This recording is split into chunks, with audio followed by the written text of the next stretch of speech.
सुनना। मैं बता दूं इसमें मैंने क्या क्या कवर किया है, देख लो। सबसे पहले मैंने यूक्रेन के उसके अंदर जर्मनी में प्रोटेस्ट क्यों हो रहे हैं वो कवर किया है। जर्मन चांसलर की इंडिया यात्रा हमने इसमें कवर की है। इसके साथ साथ हमने यह कवर किया है कि सबमरीन को लेकर के क्या विवाद चल रहा है, सबमरीन की विषय पर फ्रांस हमारे साथ क्यों नहीं आया, इंडिया का नेक्स्ट में विजन क्या है, इसके साथ साथ क्या भारत का G20 समिट सक्सेसफुल हो पाएगा। इतनी सारी बातें एक सवाल में हैं। चलिए आपको थोड़ा आगे लेके चलते हैं, आपको एक तस्वीर दिखाते हैं। ये तस्वीर आप देख रहे हैं, यहां पर ये बजाते हुए म्यूजिक लगाते हुए लोग दिख रहे हैं आपको। ये भाई साहब ऐसी जिंदगी जो है ना, ये गजब लेवल की होती है। मतलब ये लोग ना, अपने तो बारात भी इतनी सुंदर नहीं लगती, यहां पे प्रदर्शन हो रहे हैं। लोग ऐसे समझ संडे मनाने बाहर निकले हो। ये जर्मनी की राजधानी बर्लिन की स्टोरी है। और ये क्या कह रहे हैं, नो मोर यूक्रेन रशिया वॉर, हमें ज्यादा रशिया यूक्रेन वॉर नहीं चाहिए। निकल पड़े बाहर। अपन को तो देखते हुए चीयरफुल चेहरे लग रहे हैं, लेकिन भाई साहब इस वजह से जर्मनी की जो सरकार है वो टेंशन में चली गई है। 10,000 से ज्यादा लोग सड़कों पर हैं और क्या कह रहे हैं, हमें युद्ध नहीं चाहिए, युद्ध नहीं चाहिए। इस भीड़ को आप यहां पर देख सकते हैं। भाई क्यों नहीं चाहिए? एक आंकड़ा बताता है कि जर्मनी को रशिया यूक्रेन वॉर से अब तक $100 बिलियन से ज्यादा का नुकसान हो चुका है। यार ये फिर से जब बिलियन डॉलर की बात आती है तो मैं केवल एक पैमाना जानता हूं, $100 बिलियन मतलब कितना होता है। तो मेरी नजर में केवल इतना कि इसमें 2 बार पाकिस्तान को चीन खरीद सकता है, क्योंकि चीन ने पाकिस्तान को $60 बिलियन में सीपैक बना करके अपना गुलाम बना लिया। अब $100 बिलियन सोचो, जर्मनी को केवल इस युद्ध की वजह से नुकसान हो गया है। लगभग 2.5% उनकी जीडीपी जो है ना उसको लॉस हो गया है। इन्फ्लेशन बढ़ गई है, तमाम चीजें हुई हैं। लोग प्रदर्शन में बाहर आए हैं। कि प्रदर्शन किस बात का, रूस के विरोध का कर रहे हैं या यूक्रेन के विरोध का कर रहे हैं? किसका? अपनी सरकार के विरोध का। क्यों भाई अपनी सरकार का विरोध क्यों कर रहे हैं? इन लोगों का मानना यह है कि इनकी सरकार ने इनडायरेक्टली लियोपोल्ड 2 नामक टैंक देकर रशिया यूक्रेन युद्ध के अंदर एंट्री ले ली है। इनका मानना यह है कि इनकी सरकार ने, यानी कि जो वर्तमान में यहां की शासन व्यवस्था है, उसने जो हाल ही में जेलेंस्की के मांगने पर जो टैंक भेजे हैं, वो टैंक कहीं ना कहीं जर्मनी की युद्ध में एंट्री करा चुके हैं। और हम युद्ध में एंटर नहीं होना चाहते। क्यों नहीं होना चाहते? क्योंकि 2 बार विश्व युद्ध हुआ है और दोनों ही बार जर्मनी के ऊपर ठीकरा फूटा है। 2 बार कब? 1914 से 18 के बीच में हुआ, जर्मनी सेंटर में था। 1938 में जो सेकेंड वर्ल्ड वॉर शुरू हुआ, जर्मनी सेंटर में था। वो नहीं चाहते कि तीसरी बार का भी ठीकरा उन्हीं के ऊपर फूटे कि लो भाई तुम्हारे कारण विश्व युद्ध हो गया, क्योंकि लियोपोल्ड 2 टैंक इनके द्वारा दिया गया है। अब खबर क्या है, इस बीच में 2 दिन के लिए 25-26 के लिए जर्मन के चांसलर इंडिया आए हुए थे। प्रधानमंत्री से बात कर रहे थे कि महाराज कुछ तो करो, इस युद्ध को शांत कराने के लिए कुछ करो। हमने पूछा अब क्यों आए हो? हमने तो मार्च में विदेश मंत्रियों की बैठक बुलाई है, आप क्यों आ गए? इनने कहा देखो हम चीन गए थे। बोले हमको पता है बेटा तुम चीन गए थे, चीन जाके हम कहे थे चाइनीज सरकार से कि युद्ध रुकवाइए। चीन जब गए थे तो शी जिनपिंग कहे थे कि हम पुतिन को आगाह करना चाहते हैं कि न्यूक्लियर बम नहीं फोड़ोगे, बाकी तुम्हें जो फोड़ना है फोड़ो। पुतिन मान गए थे, न्यूक्लियर बम की धमकी देना बंद कर दिए थे।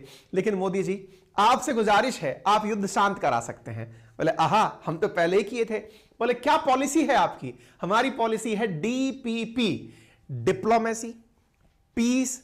और हम जब डिप्लोमेसी और पीस की बात करते हैं तो हम यह भी बात करते हैं कि आप मिलकर के डिप्लोमेटिक तरीके से एक साथ बैठकर पीस की बात करें और एक दूसरे को समझाएं, यानी कि एक प्रकार से नेगोशिएशन लेवल पर बात करें, तब जाकर के इंडिया रशिया और यूक्रेन के रिश्ते बहाल हो पाएंगे।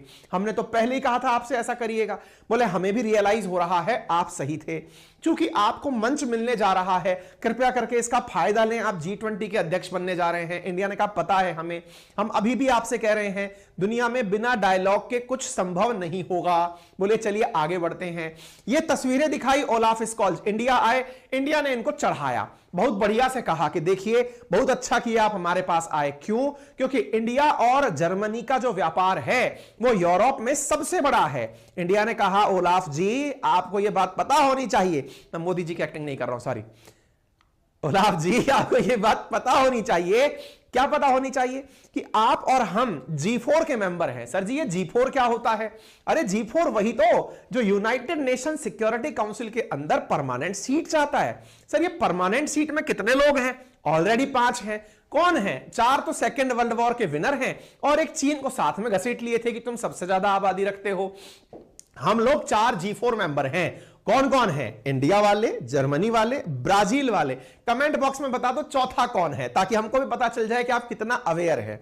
G4 वो कंट्रीज का समूह है जो यूनाइटेड नेशन सिक्योरिटी काउंसिल के अंदर परमानेंट मेंबर चाहता है। जर्मनी चूंकि युद्ध हारा था, यूरोप की सबसे बड़ी अर्थव्यवस्था भले ही क्यों ना हो, लेकिन वो यूएनएससी का परमानेंट मेंबर नहीं है। इंडिया को साथ रख के वो भी ये विजन देखता है। इंडिया ने कहा साथ रहोगे तो फायदे में रहोगे, कायदे में रहोगे तो फायदे में रहोगे। तो भाई साहब यहां पर इनकी यात्रा करके इनको समझाया गया। इनने कहा साहब सरकार से निवेदन है, आप लोगों ने अभी एरो शो लगाया था, उसमें पता चला कि आपने अपना प्लान बनाया है 2025 तक $5 बिलियन का सामान एक्सपोर्ट कर दोगे, कुछ ऑर्डर हमें भी दे दो। हमने सुना है कि आपके टाटा वाले जो हैं वो खुश कर दिए हैं। बोले किसको? जापान है, बिल्कुल सही। अमिया, नवनीत, राजेश, आंचल, अक्षय, प्रतीक, आदित्य, बहुत सही। G4 के अंदर 4 देश। देखो भैया बात ऐसी है, ये कहानी में जो मैं पॉइंट बोलता चला जाता हूं ना, इन्हें लिख लिया करो, प्रफुल्लित मत हुआ करो कि भैया मजा आ गया, सर ने मजे दे दिए। मजा नहीं आ रहा है, मैं फैक्ट दे रहा हूं आपको, फैक्ट लिखते हुए चलना है। क्या भाई सर ने ये लाइन बोल दी है, लिख लेना है। कहानी में हमने पेरो रखा है बस इसको, ठीक है। आगे बढ़ते हैं साहब। तो सर एक बात बताइए, हम कहां थे? हम भूल गए यार, कहां थे गुरु हम? हाँ, एरो शो के अंदर थे। तो एरो शो के अंदर क्या हुआ था? तो एरो शो के अंदर हमने ये कहा था कि भाई साहब टाटा से हम आए थे, टाटा वालों ने खुशी दी थी अमेरिका वालों को, फ्रांस वालों को, यूके वालों को। इंडिया से कहा, रशिया वालों ने, आपने खुशियां उनको बांट दी। एक काम करो, हम अपना सुखोई जो सुपर जेट 100 लोगों को बिठाने वाला है वो आपके साथ बना दें। सबको लग रहा है इंडिया बहुत पैसे वाला है, इनके पास चलिए और इनसे बहुत ज्यादा धन कमा के आ जाइए। तो इस बार सीधी यात्रा ओलाफ स्कॉल्ज ने स्वतः ही कर दी, क्योंकि देखिए ध्यान से समझिएगा, इंडिया ने अभी इन दिनों सबको खुश कर रखा है। टाटा ने ऑर्डर देकर अमेरिका, फ्रांस, ब्रिटेन, इनके लोगों को रोजगार दे दिया है। इंडिगो ने 500 पहले से ही विमानों का ऑर्डर कर रखा है। रशिया वाले खुद चले आए हैं कि हम आपके HAL के साथ मिलकर के यहीं पे फाइटर जेट बना लेंगे, हम यहीं पर बिठाने वाला जहाज बना। सब राजी हैं। लेकिन इसी बीच में ये जो अपने वाले ओलाफ स्कॉल्ज हैं, इनने कहा हमारी तो कहीं चर्चा ही नहीं थी इसमें, हम क्या करें? ये खुद चले आए। इनने कहा सुनो सुनो सुनो सुनो, आपने हवाई जहाज की बातें करी ना सबसे। बोले हाँ, हमसे सबमरीन की कर लो, हम सबमरीन देंगे आपको, सबमरीन बनवा लो हमसे। इंडिया ने कहा ओके माय डियर फ्रेंड, लेकिन आपको इंडिया में मेक इन इंडिया करना पड़ेगा। सर टेक्नोलॉजी नहीं देंगे हम। बोले सुनो बात ऐसी है, टेक्नोलॉजी ना देने पर हमने फ्रांस को वापस भेज दिया। टेक्नोलॉजी चाहिए, हमें आत्मनिर्भर होना है, अपनी सबमरीन बनाएंगे। 2047 के बाद भारतीय सेना कोई सामान बाहर से नहीं खरीदेगी। 2047 तक हम सारे खाने चित कर लेंगे। देश की आजादी की जब 100वीं वर्षगांठ मन रही होगी, हमारा देश पूरी तरह आत्मनिर्भर होगा, चाहे फ्यूल के बेसिस पे हो, चाहे मिलिट्री के बेसिस पे हो। ऐसे ही थोड़ी विश्व की सुपर पावर वापस बनना है भाई। ओके, तो अब टेक्नोलॉजी के नाम पर चर्चाएं हो रही हैं। तो एक तरीके से ये इस कारण भी आए, बहुत सारे कारण हैं। चलो थोड़ा आगे चलते हैं। आपको याद होगा हमने 1 साल पूरे होने पर एक अवसर पे अपने अंकित इंस्पायर इंडिया पे एक सेशन किया था कि दुनिया भर के विदेश मंत्री इंडिया पहुंच रहे हैं, जिनमें अमेरिका और रूस वाले भी आ रहे हैं। ये आकर करेंगे क्या? गुफ्तगू करेंगे कि साहब इस युद्ध को शांत करो, भारत पर प्रेशर बनाएंगे। क्या प्रेशर बनाएंगे? कि आप कोशिश करो कि आप रूस का विरोध कर सके। इंडिया ने कह दिया हम ऐसा नहीं करेंगे। यूक्रेन के जेलेंस्की कहते हैं कि अब 2023 में हम युद्ध को जीतेंगे। भैया तुम कैसे जीत लोगे? हम तो मुखौटे हैं। बोले मतलब कहना क्या चाहते हो? आप खुद नहीं लड़ रहे हो, आपको पैसा मिल रहा है दुनिया भर का। कारण कैसे पता चला? क्योंकि जर्मनी ने हाल ही में आप ही को भेजने के लिए लियोपोल्ड 2 जो बैटल टैंक है वो आप ही को तो भेजने की बात की थी। इससे आपको लग रहा है कि आप युद्ध जीतेंगे। आपको जो टैंक मिल रहे हैं उन टैंक की विशेषता सबको पता है कि जो लेपर्ड 2 है असल मायने में वो जर्मन का टैंक है, और वो टैंक काफी भयानक टैंक है। असल में इस टैंक की विशेषता यह बताई जाती है, जर्मनी के द्वारा निर्मित टैंक जिसको हाल ही में जर्मनी ने यूक्रेन को देने का वादा किया है, उसकी कहानी क्या है कि यह रशिया के जो बंकर बने हुए हैं उनको फोड़ सकता है। और बंकरों को फोड़ सकता है, इसका मतलब है कि सीधा सीधा नुकसान पहुंचा सकता है। और दूसरी बड़ी बात, चूंकि यूरोप में बन रहा है तो यूक्रेन में उसका सामान तुरंत पहुंचेगा, ट्रेनिंग तुरंत हो जाएगी, स्पेयर पार्ट्स तुरंत मिल जाएंगे। तो लेपर्ड 2 की इन्हीं खासियतों से प्रेरित होकर, हमने इस पर पहले भी सेशन किया हुआ है, यूक्रेन आशान्वित है कि इसे युद्ध जीतने का मौका मिल जाएगा। ऐसी स्थिति में हमने एक आंकड़ा खंगाला जिसमें पता चला कि सबसे ज्यादा यूक्रेन को सैन्य मदद किसने दी? आंसर निकला अमेरिका का। उसने $46 बिलियन की अब तक मदद दी है, लेकिन जर्मनी भी पीछे नहीं था, $2.5 बिलियन की यह भी मदद दे चुका है। यूक्रेन कह रहा है कि हम युद्ध जीतेंगे, लेकिन जनाब जर्मनी की इसी मदद का तो असल में जर्मनी में विरोध हो रहा है। जर्मनी के लोग प्रोटेस्ट करने सड़कों पर उतरे हुए हैं और वो कह रहे हैं कि आपने मदद के नाम पर टैंक भेजकर आपने यह मैसेज दे दिया है कि युद्ध में जर्मनी शामिल है। 10,000 से ज्यादा लोग इसलिए यहां पर शामिल हुए। उन्होंने कहा कि यूक्रेन को हथियार देने का जो आप काम कर रहे हैं इसे इमीडिएटली रोकें, हम इसका विरोध करते हैं। और इस कारण से जर्मन सरकार के जो शीर्ष अधिकारी हैं उनके हाथ पांव फूल गए, क्योंकि इस समय ओलाफ स्कॉल्ज वहां है नहीं और वहां पर प्रोटेस्ट शुरू हो गए हैं। यह प्रोटेस्ट की अब आपको वैल्यू समझ में आ गई होगी, लोगों का सड़क पर खड़ा होना आपको समझ में आ गया होगा।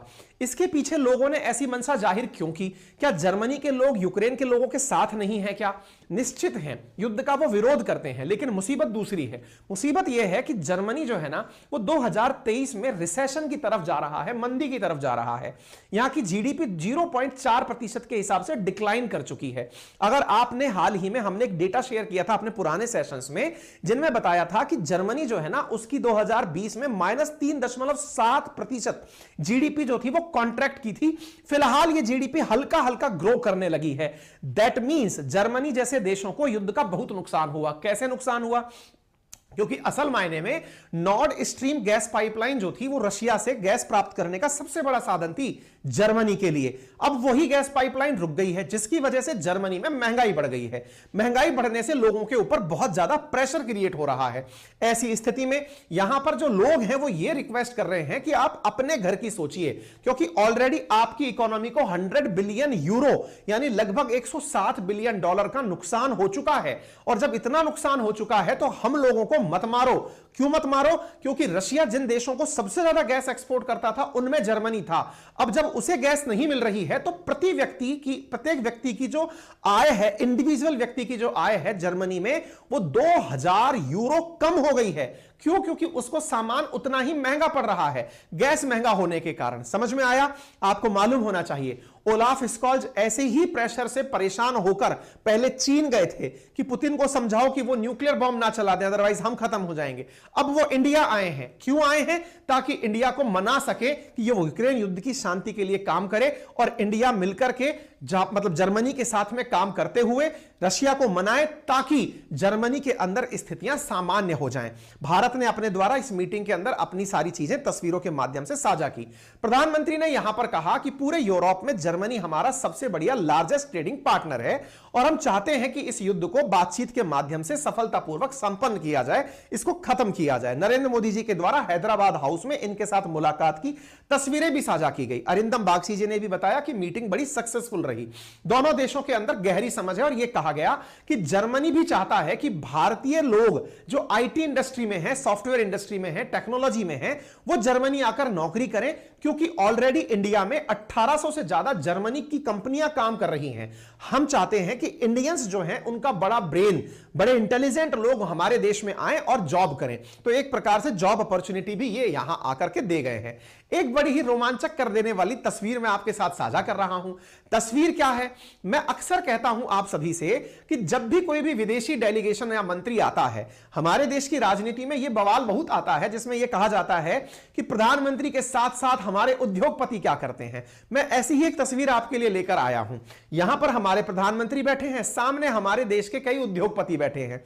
यह तस्वीर के अंदर ओलाफ स्कॉल्ज यहां सामने बैठे हैं, उनके देश के कई उद्योगपति और सीईओ सामने बैठे हैं। याद रखिएगा, कोई भी विदेशी यात्रा किसी भी राष्ट्र अध्यक्ष की हो बिना उद्योगपतियों के कंप्लीट नहीं होती है। आजकल मंत्रियों के दौर खत्म हो गए कि प्रधानमंत्री अपने साथ मंत्रियों को लेकर चलते होंगे, चांसलर अपने साथ मंत्रियों को लेकर चलते होंगे। नहीं, आजकल उद्योगपतियों को लेकर चलते हैं। यही लोग एक दूसरे के साथ टाई अप करवाते हैं। यह तस्वीर उसी की एक निशानी है, आपको समझ में आना चाहिए। बात की जाए largest trading partner in India की, तो इंडिया का छठा लार्जेस्ट ट्रेडिंग पार्टनर ओवरऑल में जर्मनी है। यूएस नंबर 1 पर है। इसके बारे में कई बार विभिन्न प्रतियोगी परीक्षाओं में सवाल पूछे जा चुके हैं।